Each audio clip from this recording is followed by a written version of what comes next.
Olá, está no ar mais um BDF Entrevista. Hoje, falando mais sobre eleições, a temporada de eleições começa agora com o final da Copa do Mundo em definitivo no Brasil. Ganha força o tema das eleições. O Brasil, de fato, segue nessa cobertura. Hoje nós falaremos sobre o correr das convenções partidárias que até agora, dia 2 de agosto, esse próximo final de semana, acontecem em todo o país, as convenções estaduais e nacionais. Para falar desse tema, está aqui comigo meu amigo, minha referência, cientista político Paulo Roberto Souza. Tudo bem, Paulo? Como é que você Tudo tá? bem, Igor? Tô ótimo, e você? Eu tô entusiasmado, eu tô empolgado, viu, Paulo, Tá para a empolgado? eleição. Eu tô empolgado, parecia que íamos ter ali uma engrenagem um pouco travada na eleição, mas eu acho que tá correndo para um cenário bacana, assim, de clima de eleição, sabe? Acho que estamos nos aproximando e eu sinto que o clima tá ficando bom. Tá começando a pegar aquela chaminha da eleição. Você sente? Sim, agora sim, né?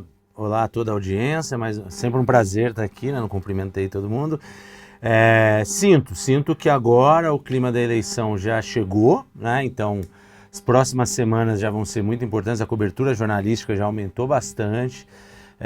Nas redes sociais mesmo, né, já tem muita repercussão do que aconteceu, principalmente da convenção do PL, que foi a nacional, né, uma das duas candidaturas nacionais, né, desse final de semana, junto com a do Caiado e Kassab pelo PSD. E já tem alguns ruídos, inclusive sobre a participação do Lula na convenção estadual do PT de São Paulo, né, que confirmou Fernando Haddad para a candidatura ao governo. Legal. Paulo, vou começar a falar então da definição do pleito nacional, né? Não há recuo em relação ao Lula. Flávio confirmado, Zema confirmado, Caiado confirmado,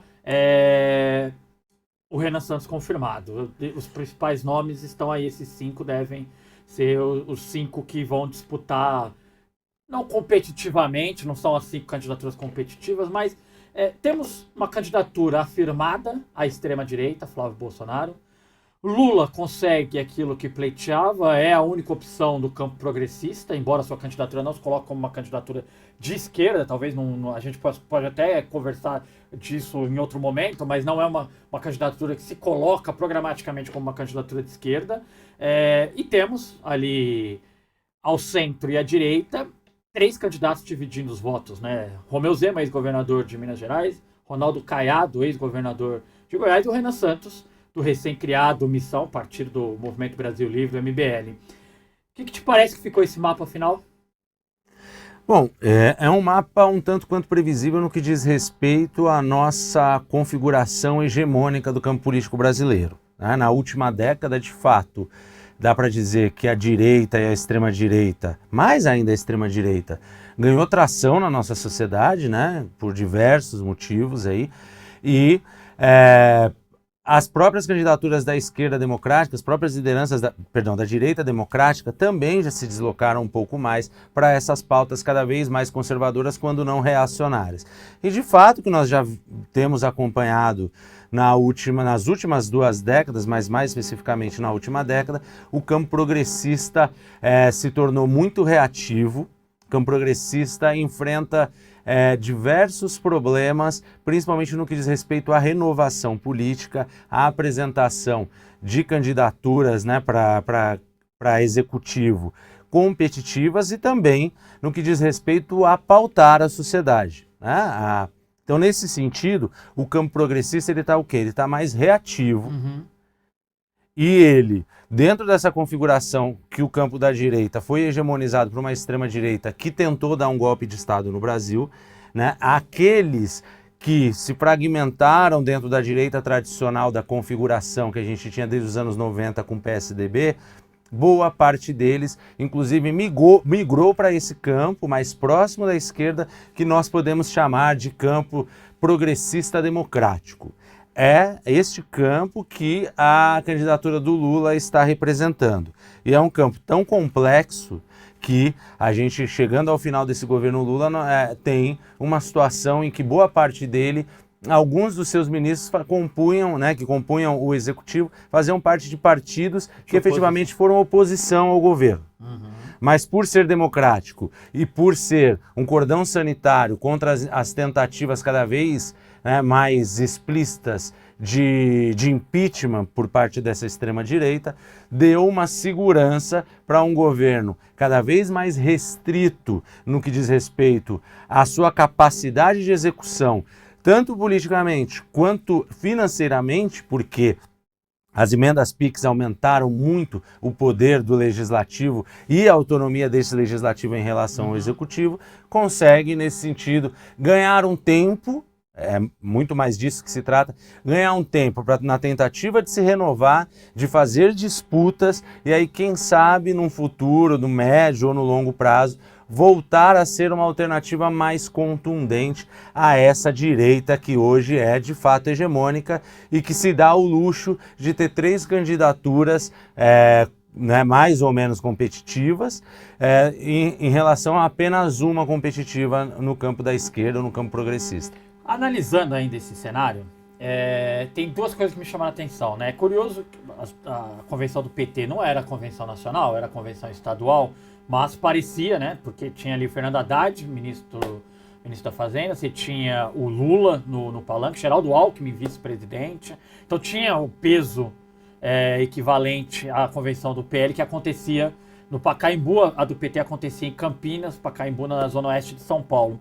Me chamou a atenção, Paulo, que ficou para mim um pouco gritante.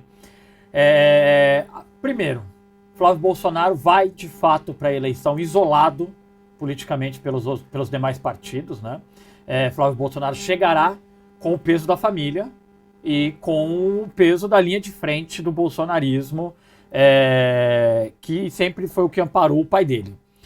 Mas imaginava-se que talvez fosse possível a construção de um arco de alianças em torno do Flávio Bolsonaro para torná-lo mais competitivo nesse primeiro turno.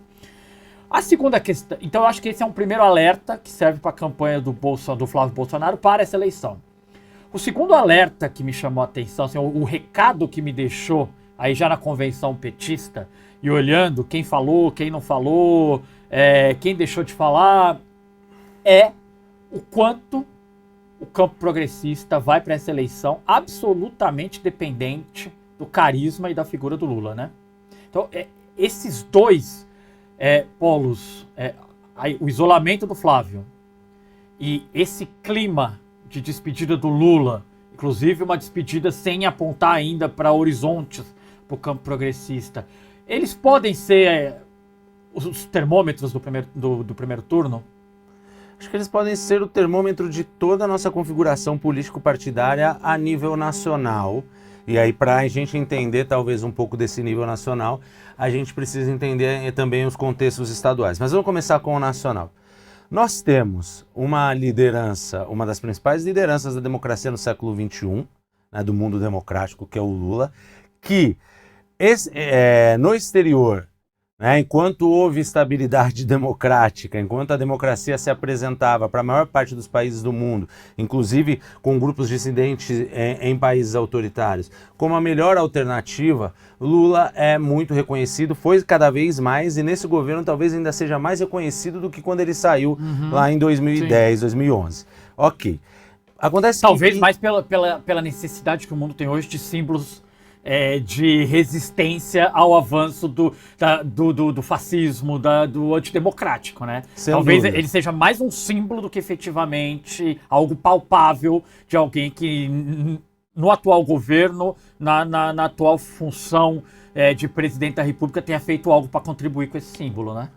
Eu acho que tem, mas a gente pode até voltar para isso depois. Mas vamos pegar o caso, né? Eu fiz esse paralelo do exterior de alguém que é muito reconhecido lá fora e que internamente sofre uma pressão, né? Ataques, alguns com fundamento, mas boa parte dos ataques muito caluniosos, estigmatizantes, desde a sua emergência como liderança sindical ali nos anos 70, né? E que se aprofundou quando ele se torna presidente, principalmente a partir do escândalo do Mensalão. Né? Então, é um desgaste constante dessa liderança, né? Uma expectativa sempre muito emergencial, principalmente boa parte das elites brasileiras, a classe média, tudo aquilo que, né, vocês debatem aqui muitas vezes, então eu vou pular um pouco isso, e que gerou todo um estigma ao ponto de legitimarem um processo judicial que a gente sabe no que deu na prisão dele e a emergência de, inclusive, lideranças dessa extrema-direita, como Sérgio Moro, Deltan Dallagnol, et Caverna. Pois bem, acontece que dessa expectativa de superação desse que é o grande parâmetro da nossa democracia após 88, foi se fazendo concessões que se perdeu o controle ao ponto de Jair Bolsonaro vir a ser o presidente da República em 2018. Todos os seus ataques históricos à democracia, todos os seus elogios à nossa ditadura, todas as suas ameaças de autoritarismo foram relativizadas, né, em detrimento a uma superação do lulismo no poder. Isso deu em uma presidência trágica economicamente, na pandemia e tudo mais do que nós sabemos. Ainda houve uma fragmentação de boa parte desses grupos que apoiavam o Jair Bolsonaro e alguns deles torceram o nariz, mas votaram no Lula ou apoiaram o Lula em 2022 para derrotar esse cidadão que ainda por cima tentou dar um golpe em 2023 e achou-se que a partir disso se resolveria a questão do bolsonarismo. Mas se esquece de que uma liderança política, um movimento político, ele emerge com bases fundamentadas na sociedade, politicamente, socialmente e culturalmente, que esses grupos ajudaram a fomentar em todo esse antilulismo e esse antipetismo. Disso, então, o bolsonarismo é muito mais a imagem e semelhança daquilo que eles cultivaram do que uma direita pretensamente democrática que eles acham que eles cultivaram, boa parte deles cultivaram, seja com o PSDB ou com essas lideranças emergentes, como, por exemplo, Eduardo Leite, quem sabe Ratinho Júnior, esses que eles tentam mobilizar como essa alternativa de uma terceira via liberal. Este é o contexto que está colocado. Então, existe um mal-estar em boa parte da sociedade que está concentrada nas elites produtivas, econômicas e na opinião pública, é dizer, a mídia de referência, a mídia tradicional, como a gente costuma dizer nesses espaços. Deste mal-estar, há um desafio que é olhar para esses dois lados, esse mal-estar para olhar para esses dois lados e falar, nenhum dos dois nos representam, nenhum dos dois são significativos para nós, mas é com isso que nós temos. E eles não conseguem ser democráticos o suficiente para alinhar e expor para a sociedade uma diferença entre uma candidatura simplesmente democrática e uma candidatura autoritária que, na semana passada, já estava tentando contra as urnas eletrônicas. Dentro desse contexto, dentro dessa crise de chantagens, dessa crise de representação e dessa crise de institucionalidade, o que nós vimos nos últimos anos, principalmente pela incompetência do Jair Bolsonaro e pela fraude que foi o governo Michel Temer, a emergência e uma maior dependência do legislativo vindo daquilo que se chamou primeiramente de orçamento secreto e depois de emenda à PIX, que nada mais é do que, por um lado, uma chantagem e, por outro lado, de crescimento de autonomia daquilo que nós conhecemos desde lá da teoria do presidencialismo de coalizão do Sérgio Abranches como centrão, que é essa direita advinda da arena, muito presente nos interiores dos municípios e, consequentemente, também muito presente nas assembleias legislativas e nos governos estaduais, que se tornou mais autônoma, que tem uma agenda muito autônoma e paralela do executivo, que tem como consequência o quê? Que nós estamos assistindo agora nesse processo, uma maior necessidade de composição. Então, se você tem hoje, de forma líquida, como nesse ano, maior orçamento que o executivo, você depende menos desse executivo para ter influência na sua localidade, claro, no seu território.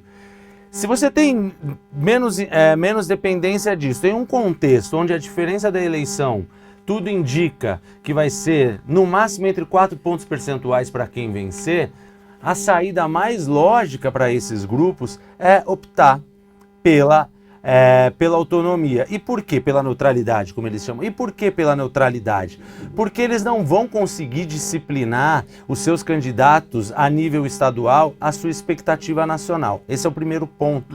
Por quê? Porque nós temos muitas variáveis, né, de voto nesse país que se dividiu. Então nós temos um contexto entre sul e norte, né, mais especificamente entre o sul e sudeste, nordeste, né, que votam de forma muito diferente. Nós temos também um antagonismo muito significativo entre litoral e interior, né, regiões metropolitanas e o interior dos estados, que gera uma necessidade, e agora muito tranquila, para esses candidatos localmente apoiarem aqueles que são mais viáveis para eles ficarem perto do poder. É dizer, se a gente pegar o MDB do Sul e parte dele, pelo menos do Sudeste, principalmente o do interior, obviamente que ele vai apoiar o Flávio Bolsonaro, porque para ele é melhor, porque o eleitor potencial dele tende a votar na sua maioria no Flávio. Ao passo que o MDB do Nordeste tende, né, os seus candidatos a apoiarem a candidatura do Lula. Agora, vamos lá. Eu acompanhei a convenção do PL em São Paulo. Duas coisas me chamaram a atenção na convenção do PL. A primeira, mais política e menos regimental, vou tratá-la contigo, que é a dificuldade que o PL tem nesse momento, que é imprimir uma personalidade para a candidatura do Flávio. O que eu vi ali? Gritos de volta a Jair, bandeiras do Jair Bolsonaro, camisetas do Jair Bolsonaro, placa do Jair Bolsonaro. Todos os discursos citavam Jair Bolsonaro. O Eduardo Bolsonaro abre o discurso dele dizendo: meu irmão vai ganhar para trazer de volta o meu pai. O Carlos fala do Jair Bolsonaro. E nós não vimos ali, pelas quase 2 horas de apresentação da candidatura do Flávio, não que eu seja otimista em relação à existência dessas bandeiras, mas nós não vimos bandeiras do Flávio, pautas defendidas pelo Flávio, a trajetória do Flávio não passou ali, você não viu a história do Flávio, os 4 mandatos dele como deputado estadual, o mandato dele como senador, o que aprovou, o que ele já fez, números, dados, informações, nada. Eu vi passar pela minha frente uma carreata de saudosismo ao Jair Bolsonaro. Numa campanha presidencial em que o Flávio já entrou atrasado, essa dificuldade não é muito perigoso para ele? Em partes. Sem dúvida que se a gente pensar no eleitorado indeciso, se a gente pensar, né, nesse eleitorado pendular, como queira chamar, de fato, porque você precisa apresentar o candidato. Você precisa apresentar um candidato e essas pessoas elas estão fazendo outros cálculos que não de convicção.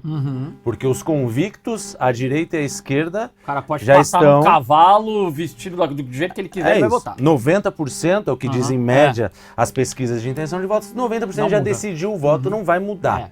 E é por isso que o Flávio está hoje confirmado como candidato do PL. Porque ele demonstrou essa resiliência para esse grupo 90%. Então, para esse grupo indeciso, de fato, ele tem um desafio que é mostrar o que ele quer. Ele precisa ser propositivo. E aí, sem dúvida, é a grande dificuldade. Porque, primeiro, não dá para contar a história dele. Você sabe, todo mundo sabe aqui. Se começar a contar a história dele, ele não passa de 15 pontos percentuais. Exato. Né? Se contar a história dele, ele vai ter muitos problemas.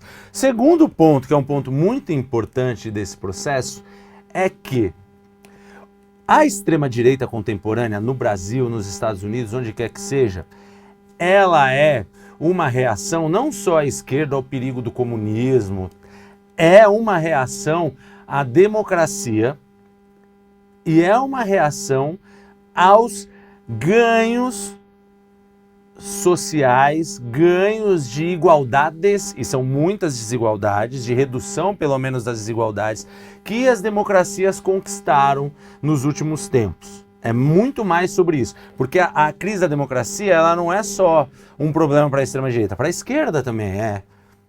Para os liberais, é para todo mundo. Mas como você reage a isso? Como que a extrema-direita reage? O problema de tudo isso, na verdade, é a própria democracia.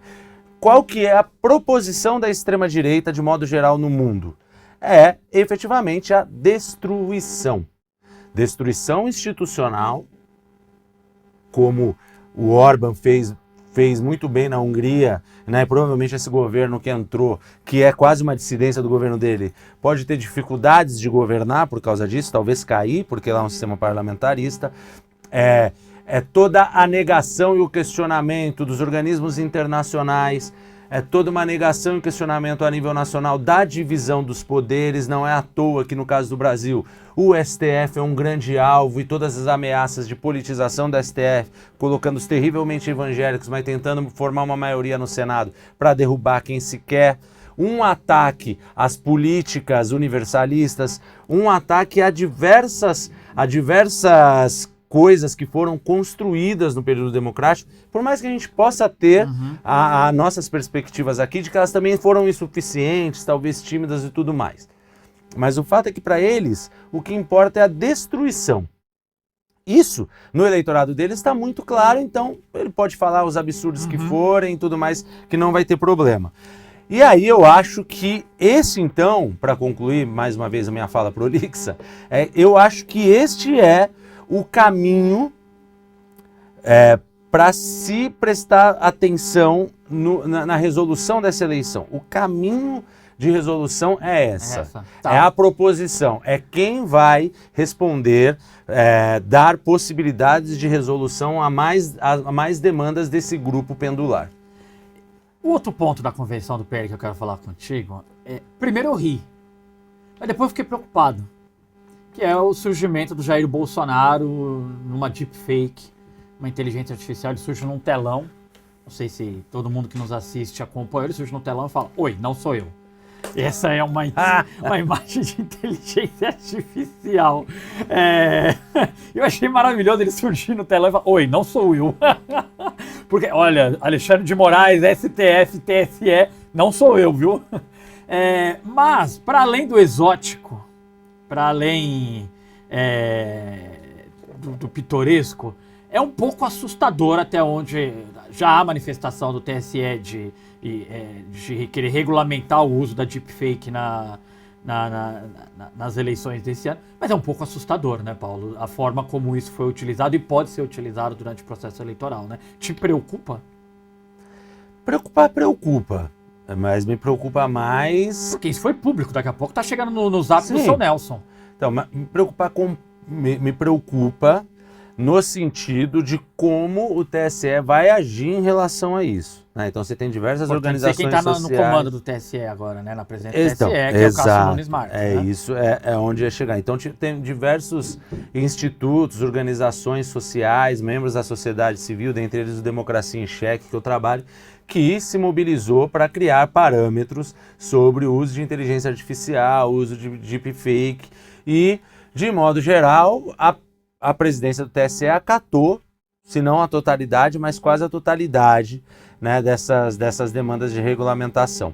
Só que nós temos que levar em consideração a forma de se fazer política da extrema-direita, não só brasileira, né, que é uma produção absurda de conteúdo e de disseminação, porque eles têm estruturas, né, significativas disso, inclusive com pagamento de impulsionamento, mas o que conta mais, sem dúvida nenhuma, são as mensagerias, né, WhatsApp, Telegram e outros que eles utilizam.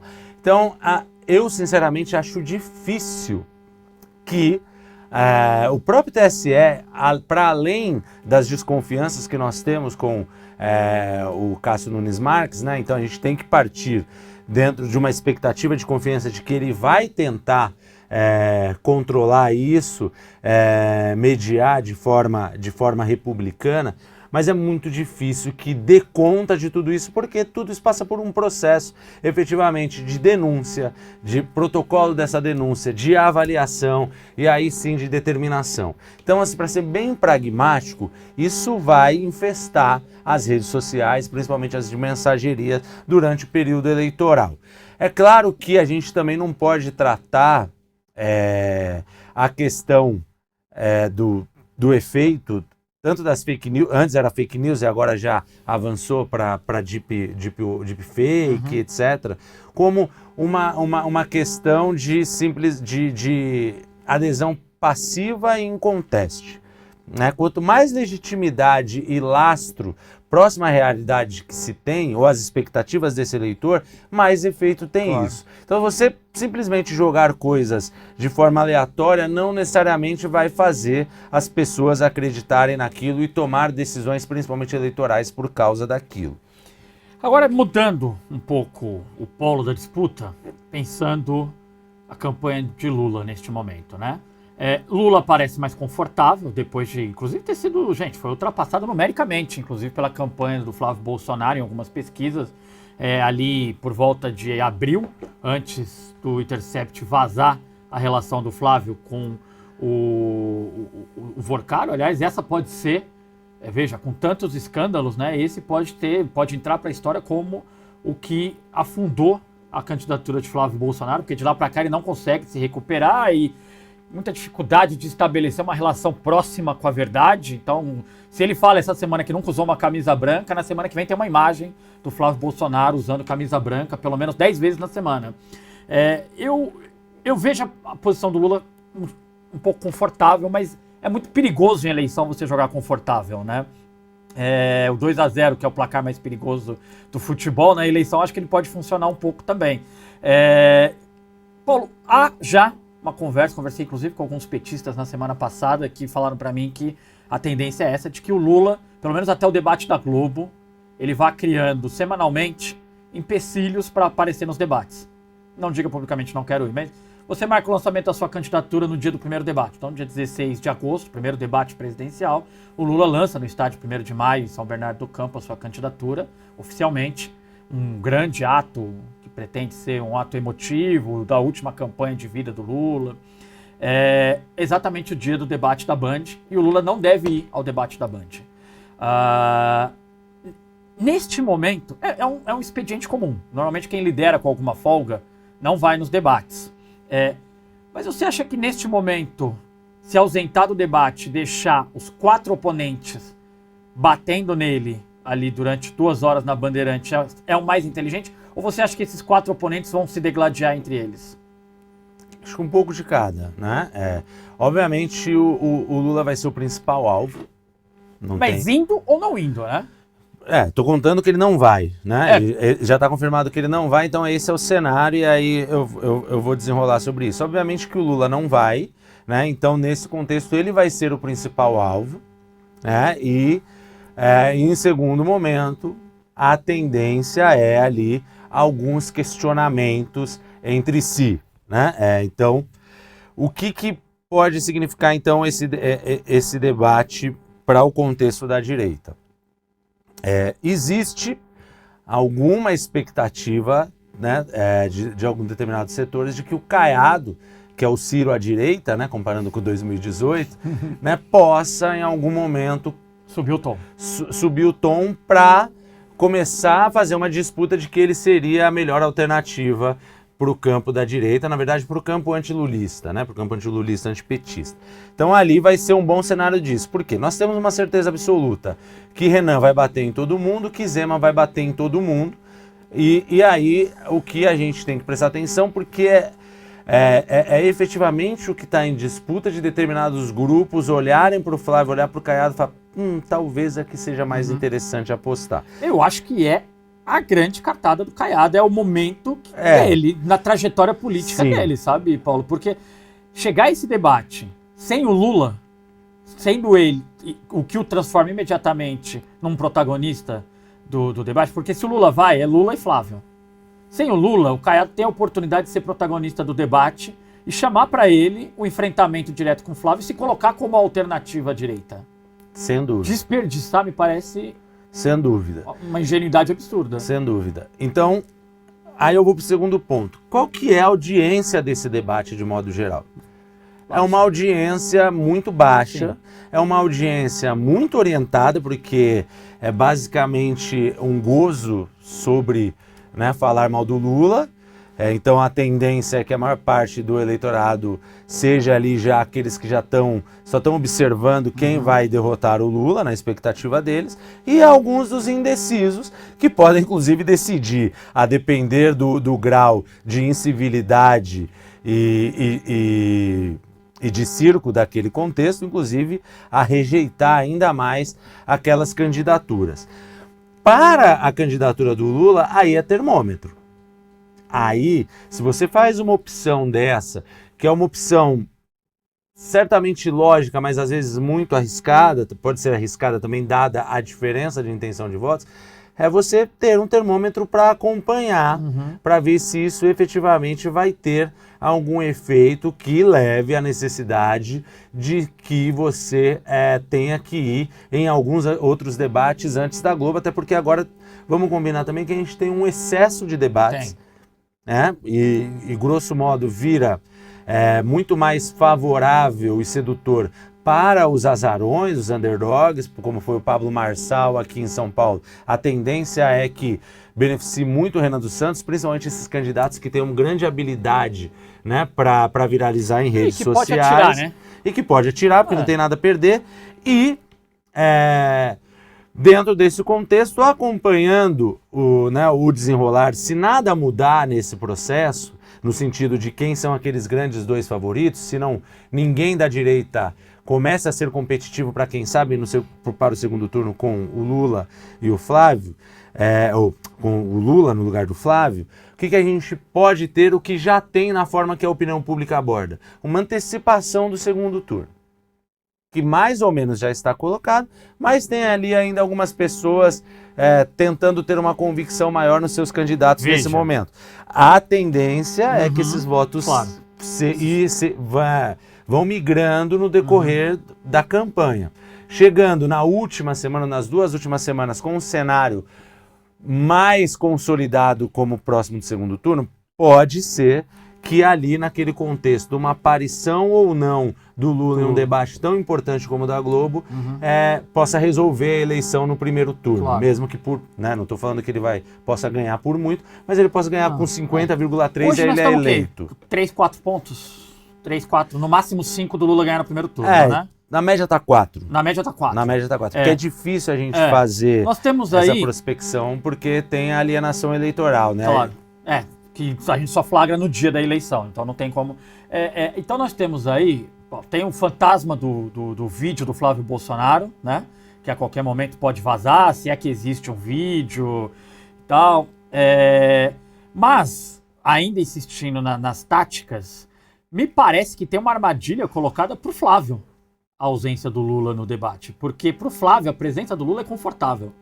Porque ele vai para cima, o Caiado vai ter muita dificuldade de dizer ao seu eleitor por que optou em atirar no Flávio, sendo que tinha o Lula a 3,5 metros da sua visão, do seu alcance, por que atirar no Flávio? Agora, sem o Lula ali, me parece que o Flávio vira um alvo muito fácil pro Renan, que já tem batido no Flávio muito mais do que bate no Lula durante toda a campanha, pro Caiado, que tem subido o tom com o Flávio, na convenção, inclusive, sem citá-lo, lançou algumas indiretas, e o Zema, que virou inimigo do Flávio Bolsonaro desde a relação com o Vorcar. Então, me parece que tem uma armadilha muito colocada, bem colocadinha pro Flávio Bolsonaro, e um petista, inclusive, me falou isso, falou, olha, a ausência do Lula não é só a ausência do Lula, a ausência do Lula mina o Flávio Bolsonaro também, porque ele vai ter que se provar num cenário em que ele vai ser o protagonista e o antagonista dos outros três.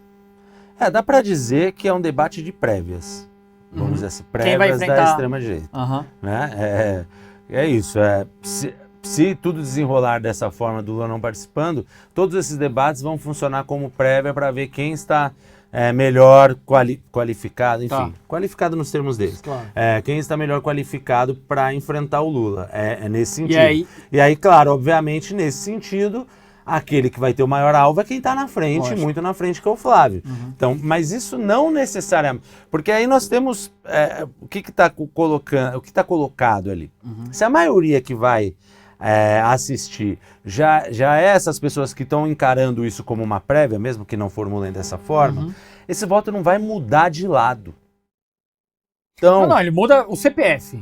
então, ele só vai mudar o CPF, É. mas ainda assim é uma distância significativa, tem que mexer muito. Tem que mexer muito. Porque assim, se são 90% até 16 de agosto, né? Deve ter rodada de pesquisa, inclusive, saindo na semana antes da oficialização das candidaturas. Se manter esse 90% de convicção dos votos, não basta esses 10 que estão em dúvidas migrar. Porque esse 10 vai dar uma pulverizada e aí esse 10, quando você aplica, vai fazer o Caiado, que está na média de 5 pontos percentuais, subir para 8. Tá. Eu tenho que fazer uma rodada de boteco com você aqui, mas antes, deixa eu tirar uma dúvida. Você, então, não acredita numa surpresa na oposição ao Lula? Você acha que se houver segundo turno, esse segundo turno é com Flávio? A princípio, sim, tá difícil, Tá. né, imaginar. Sempre chama atenção, como já chamei aqui, que a candidatura do Flávio, como a do Jair, mas também como a do Aécio e outras, ela é composta por convicção, mas ela é composta por uma convicção negativa muito importante, que é o antipetismo, antilulismo, que reage de forma muito pragmática. Então, se nós tivermos situações muito complicadas, o que é possível se tratando de quem é esse candidato, é possível que a candidatura dele derreta. Uhum. O cenário de hoje, dia 28 de julho, né? De 28 de julho é de uma candidatura muito resiliente. Uhum. E por ser tão resiliente, dificilmente vai ter um derretimento. Difícil imaginar algum outro escândalo que bata ali e mantenha... Exatamente, que derrube, porque as pessoas não estão preocupadas, a maior parte do eleitorado dele não está preocupada com escândalo, até porque esses escândalos já estão vindo há anos, convenhamos. E o seu último pitaco é muito perigoso, eu acho muito perigoso esse clima para qualquer campanha. Mas pro Lula o melhor nesse momento é jogar parado e deixar que o Flávio se atrapalhe sozinho, né? Ele não está jogando parado. Né? O Paulo, coordenador da campanha do Lula, mantém o morno? Mantém... Vou chamar de morno, mas vou explicar o que eu acho que é o caminho da campanha, que eu acho que é o caminho mais razoável da campanha. Vez ou outra você tem que voltar lá, né? E dar uma pressionada no juiz, vamos pensar assim, no seu adversário, dar aquele grito quando você dá um bicão para a bola para fora, beleza, você precisa fazer isso.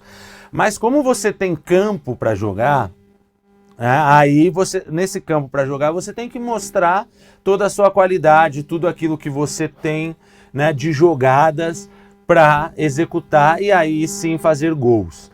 É nesse sentido que eu estou querendo dizer, que dada todos esses abacaxis que o Flávio precisa descascar, né, que chegaram para ele nas últimas semanas, dada essa situação de um pouco mais de conforto para a campanha do Lula, aí sim é o momento de proposições principalmente direcionadas às principais questões que aparecem em todas as pesquisas de intenção de votos. É dizer custo de vida, é dizer segurança pública, é dizer saúde.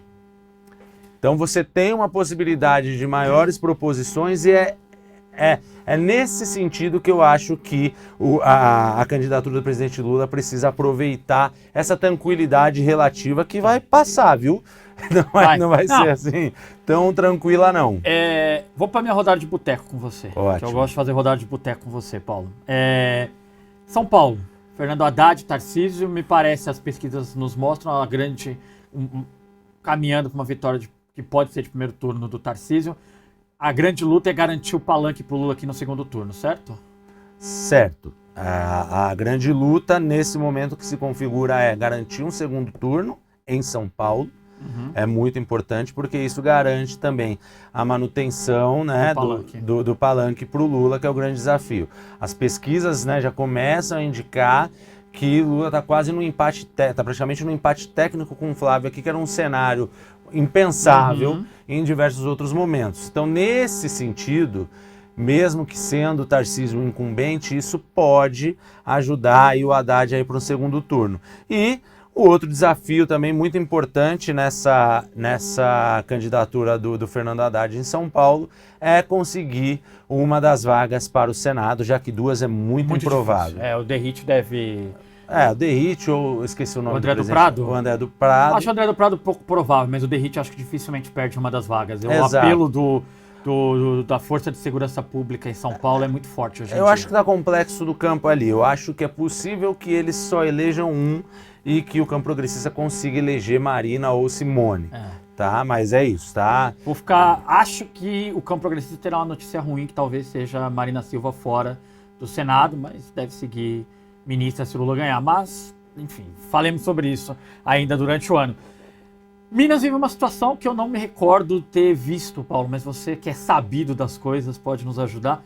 Cleitinho deve abandonar a corrida eleitoral, pelo menos é o que noticia o jornal Globo, que o Cleitinho deve desistir da corrida eleitoral e liderando, 32%, saiu a Quaest hoje, 32%, deve abandonar a corrida eleitoral.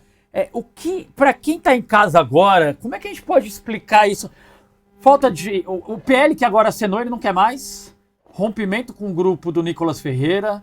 O que explica esse fenômeno em Minas Gerais? Que o principal líder da corrida eleitoral não será candidato ao governo. Pode não ser candidato ao governo, né? Vamos aguardar como ele vai se manifestar.